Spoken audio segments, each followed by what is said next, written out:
North, South, Central America, and around the world, you're listening to the Hour of the Time. I'm William Cooper. And I'm Carolyn Nelson. And I'm Carolyn Nelson. Folks, I want you to get out your pad of paper and your pen. We are going to scoop the world tonight. The only other place that this story has been heard is within a small group in the country of Canada and one broadcast interview in New York City. So get ready to have your minds blown one more time as you listen once again to the only bastion left in the world of free speech, integrity, and, of course, republicanism that this country was based upon, the Hour of the Time.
On the phone lines, ladies and gentlemen, we have Glen Kealey, the co-chair of the Canadian Institute for Political Integrity, and Shelly Ann Clark. Welcome to the Hour of the Time.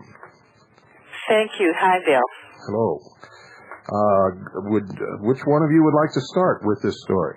Well, I guess I can introduce Shelly Ann.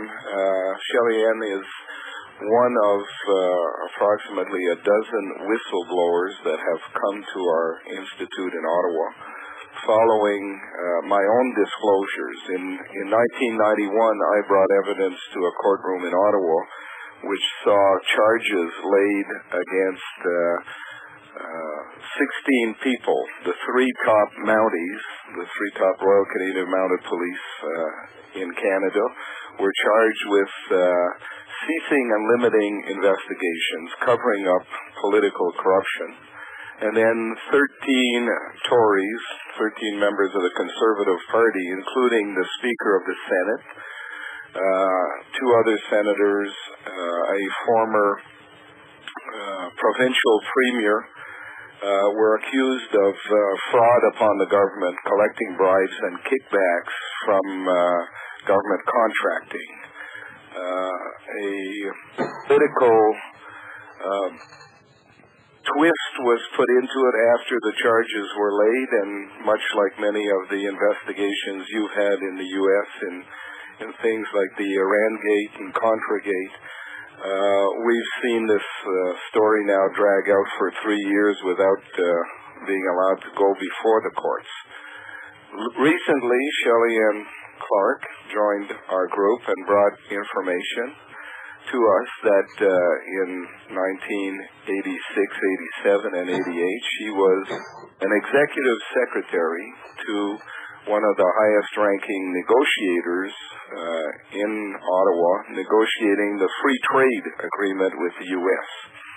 Your ambassador, I believe, at the time was Mr. Murphy, and ours was Simon Reisman.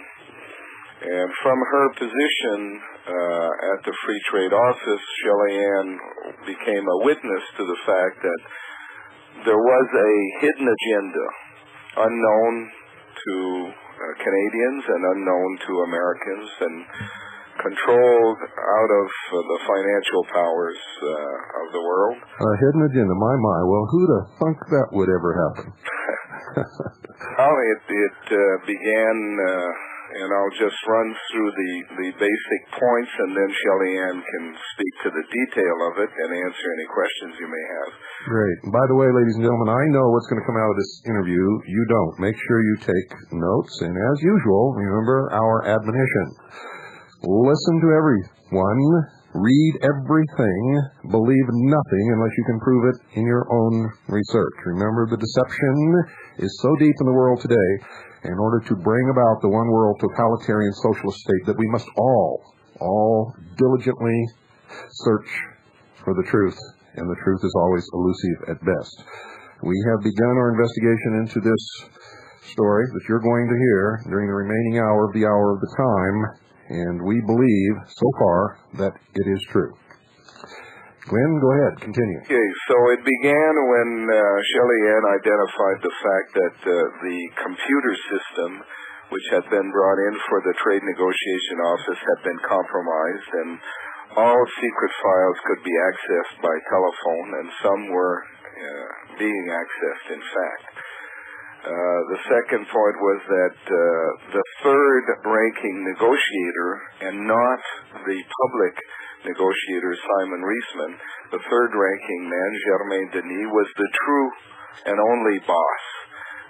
He was the only one who could approve any final positions, and he was in direct telephone contact almost on a daily basis with Brian Mulroney, who was the Prime Minister of Canada at the time, and we believe an agent of some foreign power. You mean Mulroney might have really been Buffoony? Yes.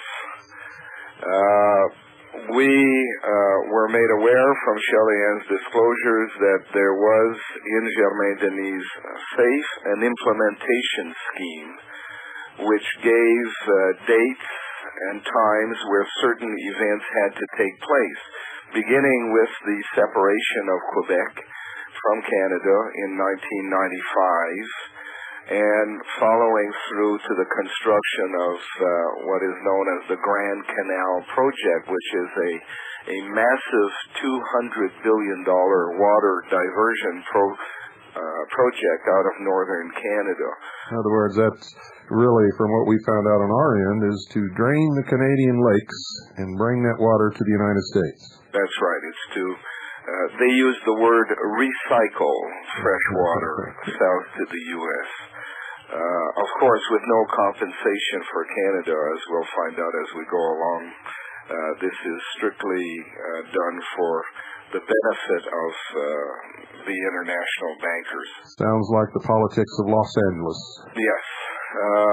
Part of what Germain Denis had control over and was, in fact, giving away was control over Canada's energy, water, minerals, agriculture, and as well a program to harmonize our social programs, unemployment insurance and old age pensions and what have you. And what would be of the U.S. What would be Canada's reward for this? At one stage of the game, we would end up being bankrupt and without ability to repay our international debt. And at our request, the American government, and I make a distinction here between the government and the people of the U.S., because Americans are no more aware of this than most Canadians are, the American government would then come to our rescue and merge us into a 51st state of the United States. And your debt would be forgiven or would be absorbed by the United States government. Folks, this is what we covered in our program almost 2 years ago on the World Conservation Bank. Natural resources in exchange for forgiveness of debt. Go ahead. You're right on target, and what you're saying confirms all of the research and previous programs that we've already done. The main involvement that Shelly Ann Clark had in this was that she was responsible for preparing briefing books for the premiers, the equivalent to your governors. And although these premiers did not were not obliged to sign any agreement, it was made clear by the American government that unless the premiers were on board, we couldn't move towards an amalgamation, and the free trade deal would never be accepted by Congress. So Shelly Ann was called at night to doctor a briefing book which would be used to brief the premiers, and the actual figures of what was really being given away were replaced by figures that would match those the premiers would find acceptable, and they were completely misled along the way. So without going into more detail at this stage, I can pass you over to Shelly Ann herself, and she can agree or disagree with my comments and answer any specific questions you may have. Okay, Shelly, the world is waiting. Well, I would like the world to know that I've been addressing all Canadians during the past 6 to 8 months, and that my message has been the following.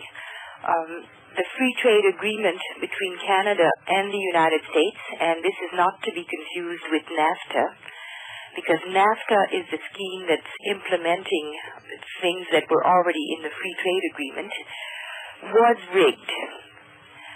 I know it was rigged because I'm the person that did it under instructions by my boss, Mr. Germain Denis. The reasons the free trade agreement was rigged was twofold. One, there was the hidden agenda, but the Prime Minister of Canada, Germain Denis, was put in place by our Prime Minister in order to mislead the premiers of this country into accepting the deal. Like Mr. Kealey said, even though in this country we did not need the signature of the premiers, they still had to have their acceptance of the deal, because it would mean that they would have to make changes to their trade policies and procedures and rules that vary from province to province. And the United States would never accept us under the conditions if the provincial governments did not go along. Now, the story really begins in January 1987, when I was ordered for the first time. I was called at home at 11:30 at night to be brought into the Free Trade Office for 12 midnight. I was told by Germain Denis that I could not tell my husband nor anyone in my family where I was going at that hour of the night.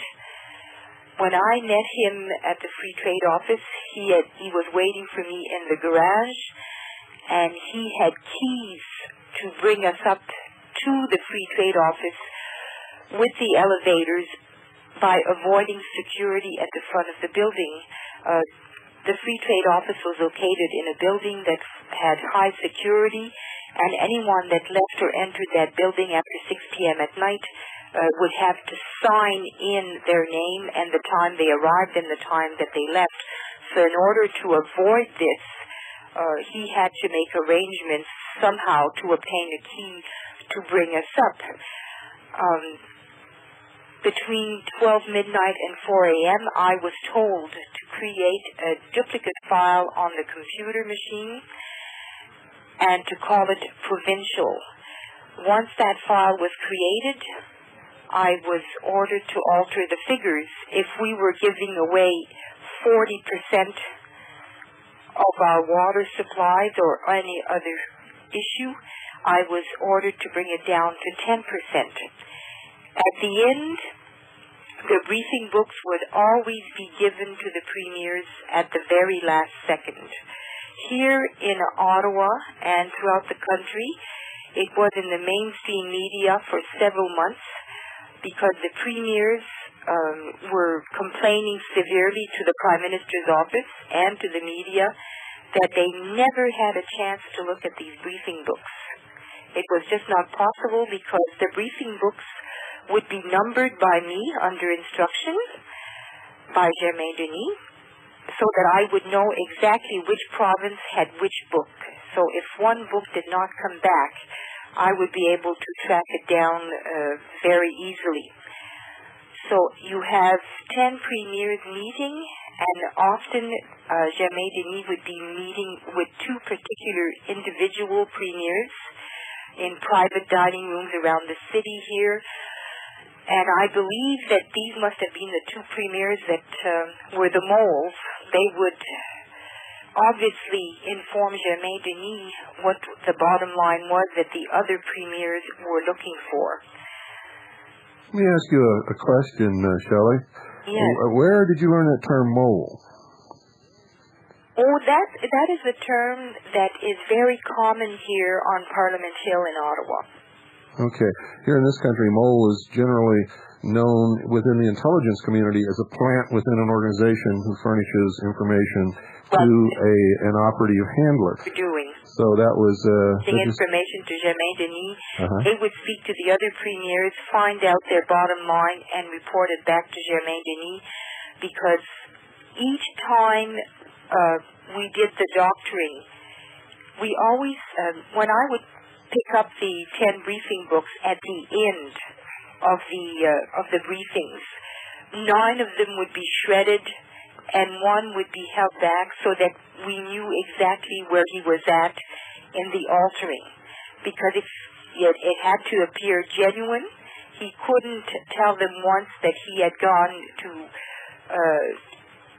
10% and the next time be lower than that or so high that they would not believe the figure. So these two premiers, I believe, were in place giving him that information because they always met about a day before we did the altering. That's what has given me that impression. The chain of command here in Ottawa, the people out there have to understand that the chain of command here in Ottawa is that a prime minister only speaks with his ministers. And what struck me as very odd is when I was instructed that I could no longer take lunch breaks because I would have to wait for calls from the prime minister.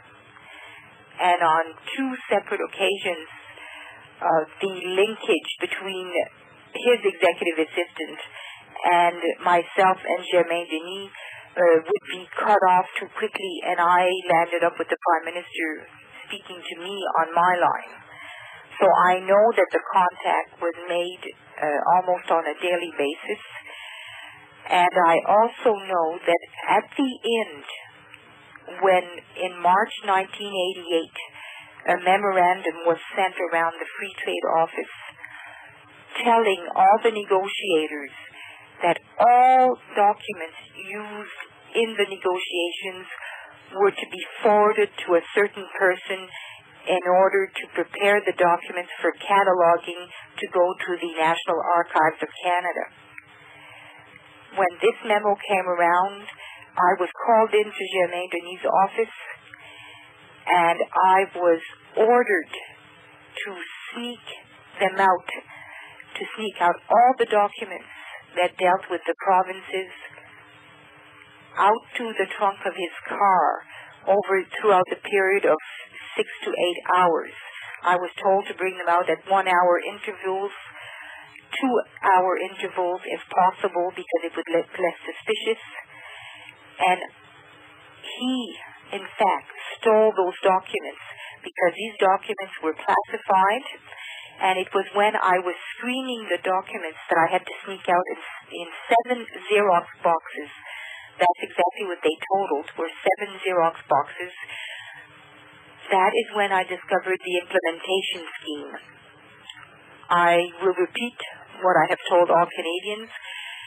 My background is diplomatic corps and foreign service with high training in security. I knew that if I stole any document to prove what I'm saying, that I would be arrested promptly. Therefore, I did not steal the documents, but I took notes and I went by memory. The first disclosure I actually made was in July 1988, when I became so frightened with the knowledge that I had when I saw that implementation scheme, which actually was two sheets of paper. One had a chart on it. It looked like a biorhythm chart. And the top cover page was a step-by-step explanation of how the implementation scheme would go and explaining the chart. And it showed that by the year 1995, Canada would have to be separated from, that Quebec had to be separated from Canada, and that by the year 2005, the completion of the Grand Canal project before the takeover was the exact wording used by the United States. On the explanation cover sheet, it said that in place was already one Lucien Bouchard that would be able to accomplish the deed for Quebecers in this country. And like I said, I reported this entire matter to my union, not knowing who to address and who to go to, and I wanted to do it in such a manner where I would be safe and have support. I made out a report. This report was brought to the Public Service Alliance of Canada. I met with them at 8 o'clock in the morning, and there were 3 other people with myself in the room, the number 2 of the Public Service Alliance and 2 service agents. When I showed them the report and gave them a verbal explanation, there was total panic in the room for approximately 20 minutes. When the panic finally settled down, the number 2 made the decision that no, I won't bring this to the attention of the RCMP, but instead let our president, Mr. Darrell Bean, make that decision. Now, by RCMP, you mean Royal Canadian Mounted Police? Yes, that's right. Okay. Royal Canadian Mounted Police. You have to remember, we're broadcasting all over the world, and some of our listeners won't understand some of these abbreviations, and I find myself making that mistake, too. Yes. So the decision was made that this Darrell Bean, the president of the Public Service Alliance of Canada, would decide whether or not to take my information to the Royal Canadian Mounted Police. They kept my report, and I was told to go home and wait.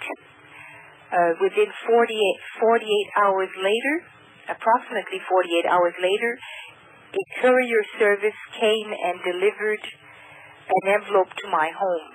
When I opened up that envelope, it was a letter, and my report was attached to it. The covering letter, dated July 22nd, 1988, read, "Return of the document." It told me to destroy the document because if it fell into the wrong hands, it would be highly dangerous. Meaning dangerous to who? I'm assuming that it meant that it was dangerous for me. Well, I'd say that was a pretty good assumption. It also Well, I would say that that was a very good assumption, and I therefore proceeded to have the document put away safely, because something kept telling me that I should not get rid of this as they ordered. Now, it's interesting to note here as well, Bill, that this same Darrell Bean, who's the president of a union, who's supposedly independent of government and was preaching against free trade publicly, given the opportunity to expose exactly what had happened, instead of doing so, and he had that opportunity in 1988 before the actual free trade agreement was passed by Parliament, he ordered that the document be returned and asked Shelly Ann that it be destroyed, and then proceeded to negotiate with the Prime Minister her removal from this country. I was actually told that I would have to accept a posting being in the Foreign Service with a third world country. I was offered the number 2 position of an embassy in a small third world country. It took my union 1 year to get me out of that deal without my losing my position with the Foreign Service, and to get me into a Western world country, because at the end of 1 year, I agreed, since I wasn't getting support from nowhere, I agreed to at least leave the country and go to a Western world country. Upon my return to this country, I discovered that Mulroney was still in place, and that threats began. I joined several organizations here in Ottawa. I spoke to many people, and I made the decision to go to Canadians with all my information. And how long were you out of the country? I was out of the country between 1990 and December 1992. Are you still with the Foreign Service, Shelley?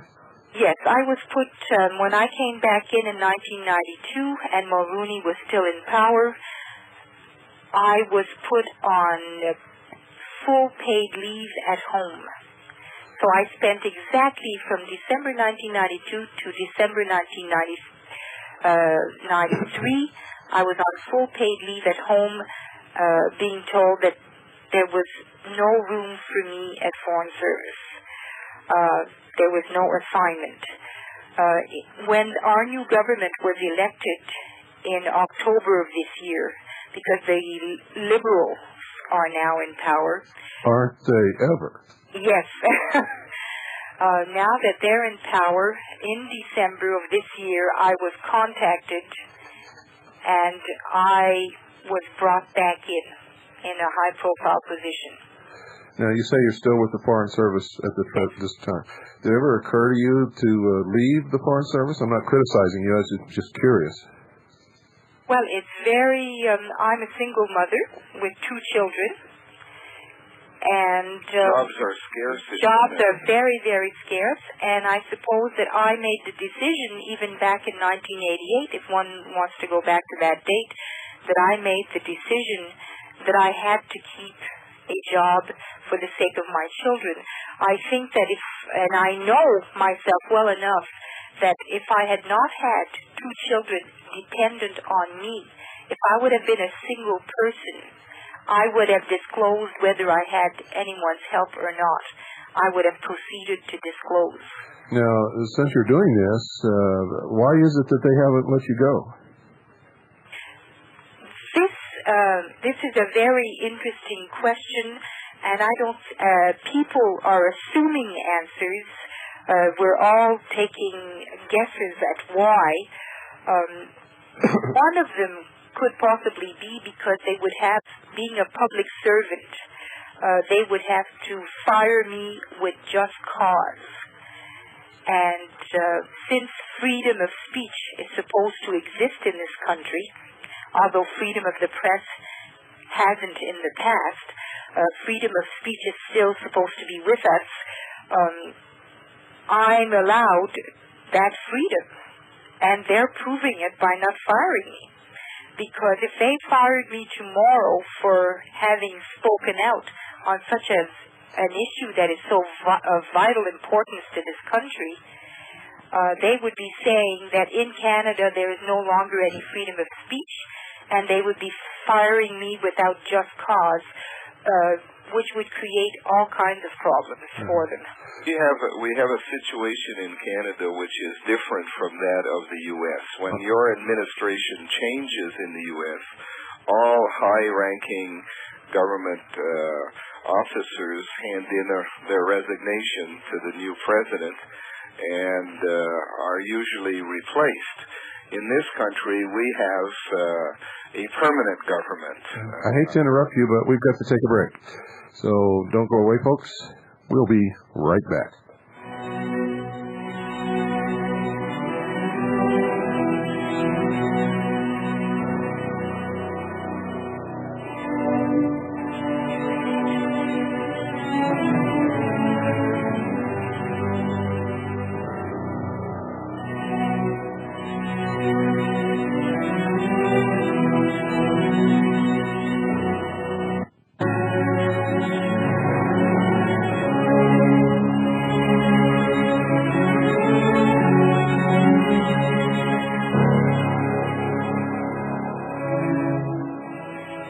The Hour of the Time is sponsored by Swiss America Trading. They specialize in the only commodity that has ever protected the wealth of any individual or, in fact, nations throughout the history of the world. I'm talking about precious metals in their various forms. We're headed for a big fall, folks, and I'm not going to spend too much time on this. If you've been listening to this program, you know how many times and how much I've admonished you to do something to protect what you've worked for all your life. All of what you've accumulated thus far is losing value daily. Don't ever in your life think that by putting your money in a savings account and drawing 2 or 3% interest that you're going to save anything. By the time you reach the point where you need that money and draw it out, you have lost so much money that if you really understood this economy, you would hang your head and cry. Now, I don't care who you take the necessary steps with in order to accomplish this goal. But I would hope that because Swiss America Trading brings you the Hour of the Time, the only place where you can hear this kind of information, and the only place where we consistently scoop the world on the most important information, where we identify clearly the enemy, where we set out steps for you to take positive action, it seems to me that you would want to patronize the people who bring you this program. That's Swiss America Trading. I want you to call them right now, 1-800-289-2646. That's 1-800-289-2646. Gene Miller was going to give the medal report tonight, but when we discovered we had the opportunity to do this broadcast, he wasn't able to do it. So he'll either be on tomorrow night or next Tuesday night, folks, or maybe next Wednesday night when I get back from San Jose. And by the way, I'll be in San Jose this weekend, March 18th, 19th, and 20th. I'll be the keynote speaker all 3 of those nights at the San Jose Convention Center, Civic Auditorium Halls A and B in San Jose, California, People's Republic of California, I should say. Number to call for information is 801-265-8828. That's 801-265-8828. Call now. Also, I've gotten together with some merchants, folks, some people who care about this country, people who care about you. They want to give you a break is what they want to do, and they're doing it. They've made up a catalog, and I've put some stuff in that catalog, and they've put some stuff in that catalog. And if you want a copy of this catalog, it's fantastic. It's called Surplus and Stuff.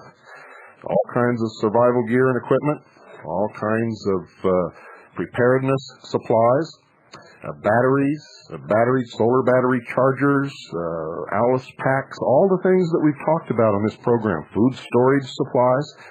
It's going to be a thick catalog. If you'd like to have a copy, send $1 and a self-addressed stamped number 10 business size envelope. That's a self-addressed stamped number 10 business size envelope to Surplus and Stuff. Surplus and Stuff. Post Office Box 3300, That's P.O. Box 3300, St. John's, Arizona, 85936. Again, Surplus and Stuff.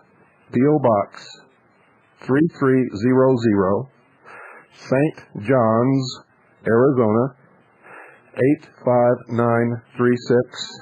I'll repeat it one more time for you slow folks.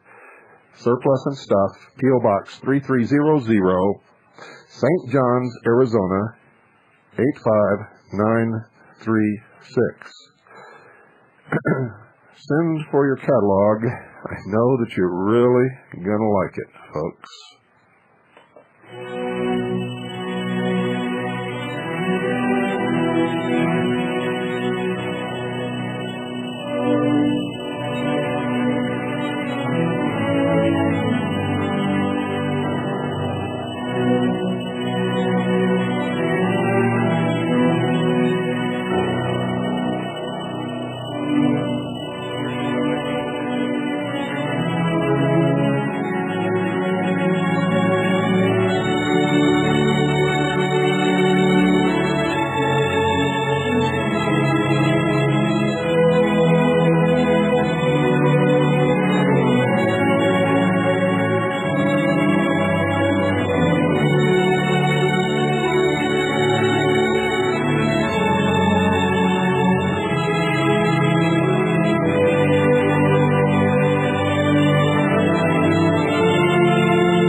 Oh my God! What is it? Socialism.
As we enter the millennium.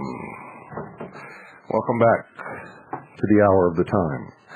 Shelly, would you like to continue? Yes. Why don't we continue by you asking a question that you feel is of utmost importance throughout everything that's been said here?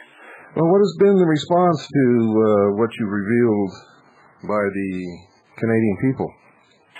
The Canadian people, especially where I have just guest spoken in February and March throughout Western Canada, have been absolutely horrific. Steering committees have been created on the spot in the meeting rooms where I was guest speaking in order to deal with this issue. I've been appealing to all of them that the only way that something can be done about it, there are two things that happen here. because the documents are illicit. That means that they could not, it cannot be implemented if they can discover where those documents have gone to. Canadians want to know where they are and they want to view them. What's been the response of the government? The government, there has been no response from the government. You mean they haven't? So far, everyone is being very quiet and silent. I can tell you that one Reform Party member who's supposed to be a member of the opposition went directly to the Minister of International Trade and broached the subject with him. The minister is Roy McLaren, and I quote his response: "I don't want to hear. It's old news. It's water under the bridge." No pun intended, of course. Yeah, no pun intended. We're basically dealing with a situation which is very similar to the U.S. situation, when you have a president leading a Republican Party who happens to be out of favor with the population because of his ideas. Out of favor is not the word for it. Americans are arming themselves. And you heave him out, and you replace him with a Democrat who's supposed to be an opposition voice, and that person then comes in and implements exactly the same program.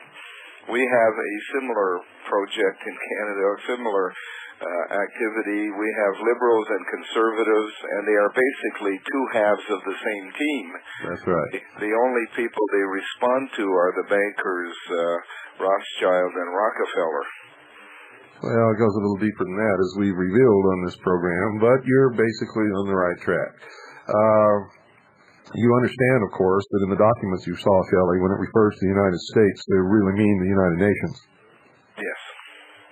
Are you there, Shelly? Yes, I'm there, and I had not understood that, I have to admit, that when I read it,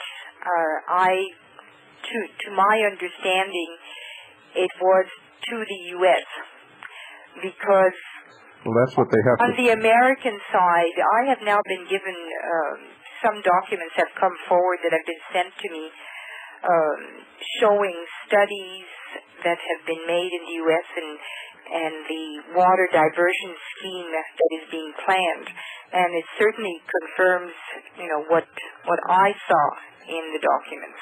Yes, but what I'm trying to trying to fit in the United Nations. Well, you have to understand, of course, that the United Nations was created by the United States. Well, yes, I realize that. The United States military forces are the world police force. The United Nations headquarters is in New York.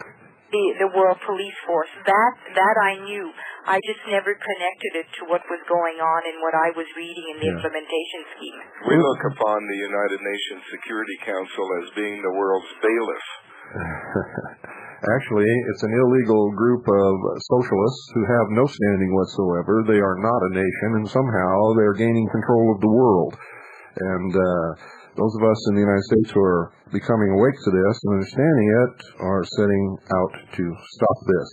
There is no Bill of Rights in the United Nations Charter. In fact, if you read the United Nations Charter and the UN resolutions, there are no individual guarantee of rights for anyone. And what we now know as rights become privileges, which of course can be granted or taken away by the state at will. And they can't use the terms UN in treaties and agreements like you're discussing simply because it would give it away to the common sheeple, so to speak. And they want the sheeple to stay sheeple and asleep as long as they possibly can, until they have enough force and enough consensus through organizations or movements like the New Age movement and all of these socialist organizations and these scams like global warming and the ozone hoax, et cetera, et cetera, et cetera, in order to totally bring down the borders of sovereign nations and consolidate their world totalitarian socialist government. And that's really where all this is leading. That's what these trade agreements are all about. It's a breakdown of borders, and of course, when borders come down, sovereignty ceases to exist. That's the purpose of the EEC. That's the purpose of NAFTA. That's the purpose of GATT, which, by the way, was created way back in the early 40s. Perchance, I must add that since you mentioned GATT, that the same gentleman, Germain Denis, that did the misdeeds on the free trade agreement is the person in charge of or was the person in charge of the GATT negotiations for Canada. It's just now wrapping up. We have a different situation in Canada than the American one. We do not have the types of checks and balances that you have, even show such as yours. We don't have them either. It may appear to you as we do, but we really don't. We are basically a dictatorship. They control the media. They rig the nominations of the main political parties. They then run candidates who have the same platform, even though they claim to be different before the election. And once someone is elected in Canada, their power is given up to the leader of the party. The Prime Minister in Canada is, in fact, a dictator of Canada for a 4 or 5 year period. He appoints all the judges, he appoints prosecutors, he appoints the commissioners of the Royal Canadian Mounted Police, and therefore the entire structure of government is controlled through the appointments given by the Prime Minister. He also has the authority to pass changes to any law or regulations through orders in council, which are basically just down here we call them executive orders. Executive orders. Or NSC memos, or things like that. They're all the same. We're all moving in the same direction. We're all becoming the same, socialist, totalitarian. We all cut our ties in the old world, left the king behind, and came here to escape religious persecution and found nations under which we could live in freedom. And isn't it funny how the king is coming back? And we who were sovereign kings in our own right are once again becoming subjects owned by something or someone else. Well, certainly the king had a staff of knights in the old days to protect his interests, and those knights developed into the professional societies we know of today, the bankers and the lawyers and the accountants and those types. And it's rather than the king taking over, I think the knights, especially the banking fraternity, has turned the tide on both the king and the servants and is taking control. Yep. You're absolutely 100% right. Well, folks, do you have a phone number and an address where people can reach you? I know there's a lot of people out there listening who are going to want more information. They may want you to come and speak. They just may want to call and talk or lend you support. So how can they get in touch with you? Our name is the Canadian Institute for Political Integrity.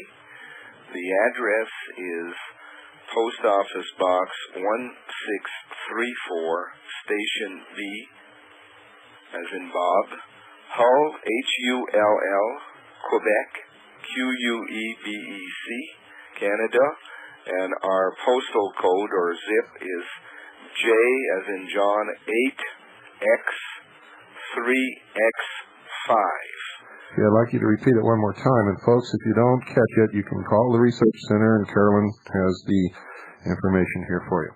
Canadian Institute for Political Integrity, CIPI for short, Post Office Box 1634, Station B, Hull, Quebec, J8X3X5. Our telephone number is area code 819-778-1705. That's area code 819-778-1705. Now, I have one caveat to add here because we've We just gave out our address to Western Canada a month ago, and we were flooded with requests for information. Good. We are a small group, about 1,000 members from coast to coast in Canada. We don't have any funds at all. So if people want information from us, then they should consider sending a $20 bill or something to help us out. Well, whether it's a $20 bill or whatever, folks, send them a donation. They need some help. They're trying to accomplish the same goals that we are. Are there any things that you'd like to say in closing, Shelley? Yes, I would like to appeal to anyone who is a Canadian listening in this evening to write to us or to write to people on Parliament Hill, whether it be just a member of Parliament or to one of the ministers, because the only way that these people are going to take action is if they hear from 200,000 Canadians at least with severe pressure on them to do so.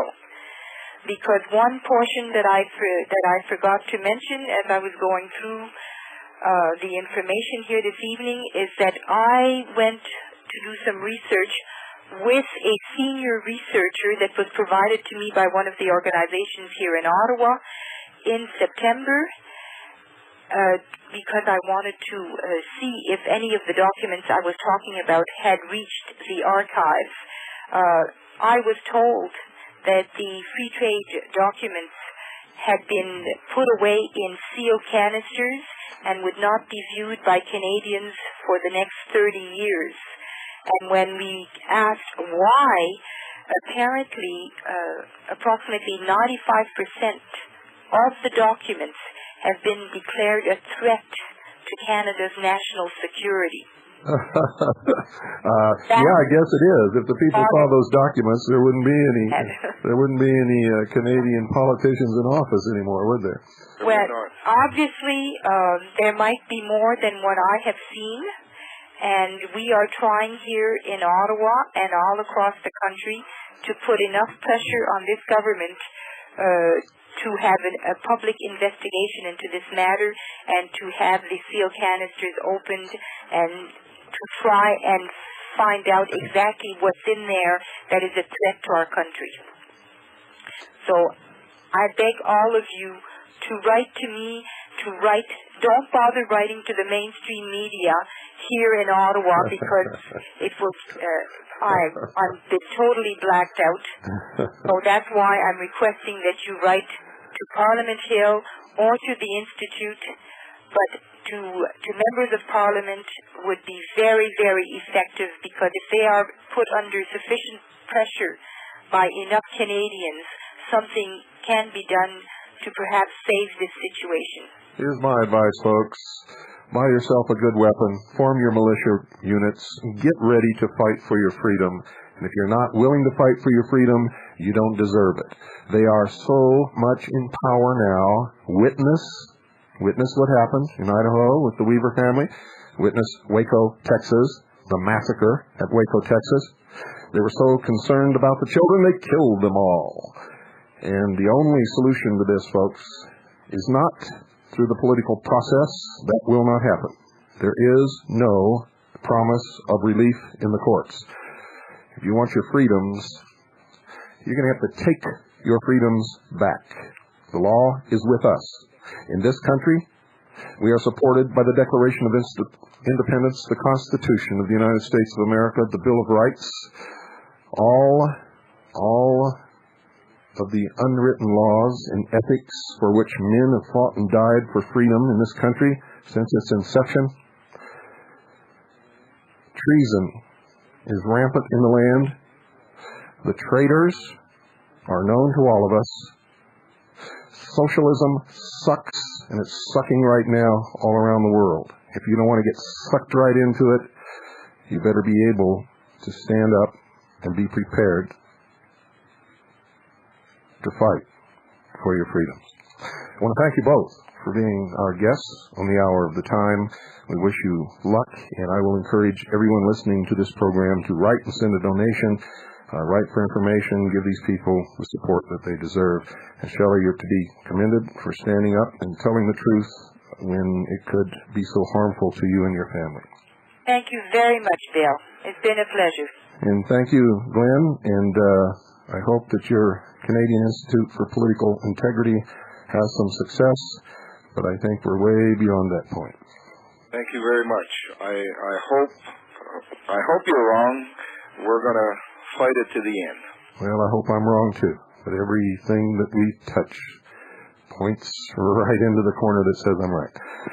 Good night, folks, and God bless you all.